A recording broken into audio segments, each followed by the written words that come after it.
In today's story, we have Ted, who has worked hard to provide a great life for his family. However, his wife does not share the same sentiments and decides to cheat on him because she is a star.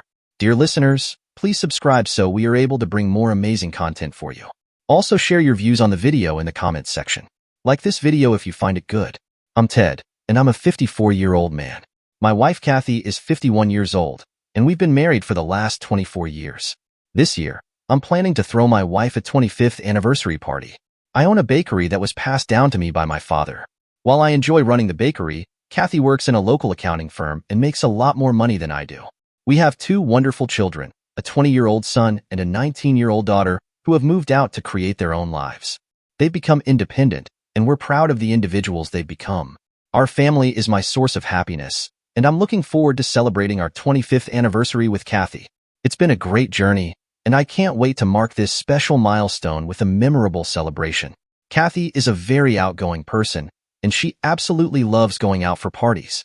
She's always been the star of the show kind of person, and that's one of the things I've always loved about her. I fell in love with her because she can make any conversation amazing. Her ability to light up a room and turn any gathering into a memorable event is one of the many reasons why I cherish her so much. I'm just a few months away from my 25th marriage anniversary, and I just can't contain my excitement. I've taken it upon myself to design and bake a special cake for the occasion. It's a personal touch I want to add to our celebration. Kathy, my wife, means the world to me, and I can't wait to make this milestone anniversary as memorable as possible. Well, that was the plan till the day my world came crashing down. My wife usually stays in office later towards the end of the month, as she has to close the accounts. During such days, the office provides the transport for her. Every husband likes to be the man in a marriage. You see, doing things that matter as a man. So, one such last day of the month, I decided to walk into my wife's office and pick her up from office and take her out for a fine dining. The guards of the office know me well and never stop from entering the office. So, I walked in like a king and towards my wife's office. What I saw was not what I ever thought I would ever see. The office was dark as someone had shut down the lights, and I could see that there was light coming from a mobile phone. In that dim light, I could see two figures joined together. As I walked closer, I saw my beloved wife bent over, and another man who I have never seen is doing the deed from behind. My heart sank, and I could not comprehend what is going on. I walked towards them and walked straight to them. I called out to my wife. She quickly got up and said, "Hi, Ted." I was appalled and looked at her. She said, "It's not what you think." I told her I am not thinking. I don't need to think. I have seen this man inside of you. So, no, I don't need to think. She said that she could explain. I told her save it for when I want to listen. I walked to the man who was still adjusting his clothes. I saw him in the eye and asked him his name. He mumbled Alex. He looked in his 30s and was shorter than me. I turned to my wife and asked, "Is this the best you can get? People F up and not F down." I walked out of the office and went straight to my house. I opened a bottle of my usual drink and waited for my wife to come home.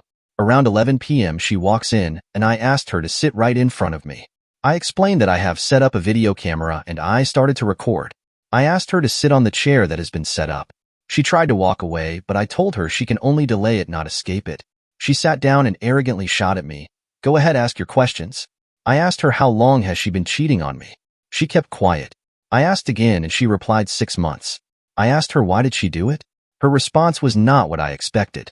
I was expecting that she would tell me something like she was bored and wanted adventure, or even to the extent of calling me not callable enough.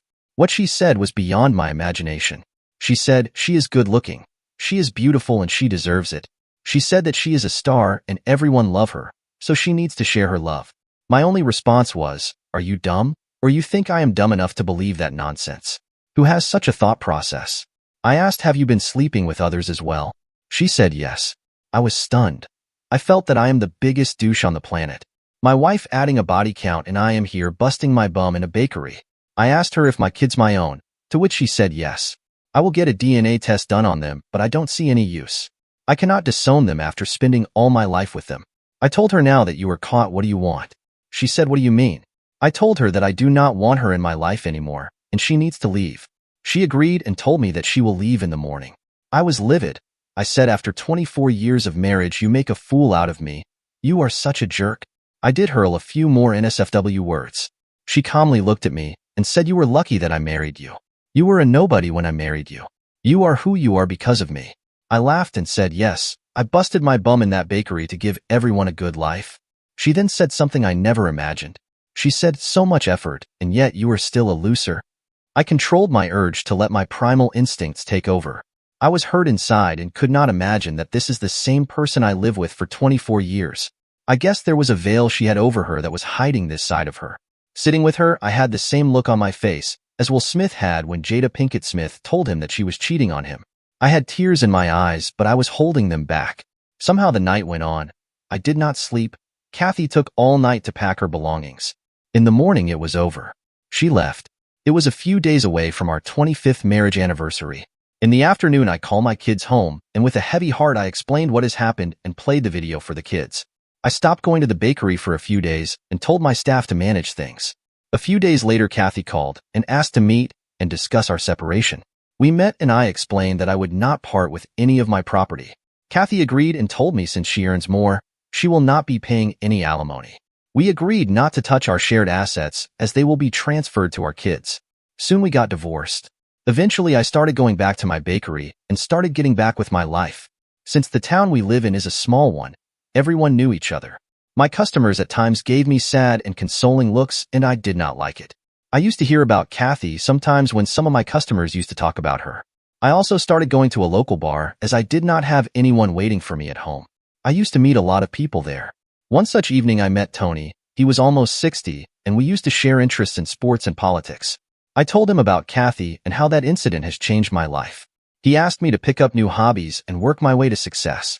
Well, I did start promoting my business on social media, and it did take some time, but now I ship my products to 14 different states. My income has increased 7 times, and even my son has joined the business. He takes care of the logistics and marketing. I bought a new convertible. I move around the city in it, and sometimes at night I race it down the city. I met Kathy a few days away. She was surprised to see my new car, my new aura, and my physique. I forgot to mention that I now work out every day. On the other hand, she did not look that good. Her eyes had dark circles, her belly was hanging out, and she had wrinkles on her face.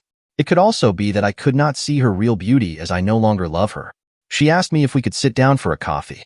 I did not want to do it, but what the heck? I can give her a few minutes. I sat down and she started talking. Most of what she said was ignored. I told her if she is done. She asked me how did I change so much. I told her that I kicked the poison out of my life. I did not want to share how I had become who I am today, but deep down I know that behind every successful person there is a woman. It was true in my case as well. She breaking my heart was the catalyst for my success, if not all of it. I did get a lot of help from friends and my kids, but it started with her. Had she not cheated on me, I would have been living a blissful life and would have never been out of my comfort zone. That too at my age. I left after I finished my coffee and did not look back. A few days later, Kathy called again and asked if we can meet again. I asked what does she want as I do not believe we have any reason to meet. She said that she wants to get back as she misses me, and she is impressed that I have changed so much and now I am real catch. I laughed and told her, yes, I am a catch now, and I will definitely be available for someone who measures up to me. I added that she is now just a husk of what she used to be, and why would I waste my time with her? I can afford a car straight out of a new car dealership. Why would I settle for a used clown car? I added that given her body count, I do not want to stir a spoon in a well. So, do not call me again and waste my time. She was trying to say something when I hung up. I never got a call from her again. I did, however, start dating a local model. I know it sounds weird, but I know it will not last. If it works with her, I'll be lucky. Meanwhile, I will post some pictures with her on my social media because I know Kathy would be looking at them. I have made my will and have distributed all my assets to my kids. I plan to retire next year, and I bought a small cabin in the woods as planned to spend my remaining life there. Until next time, people. Dear listeners, please share your thoughts in the comments section below, and don't forget to like, share, and subscribe.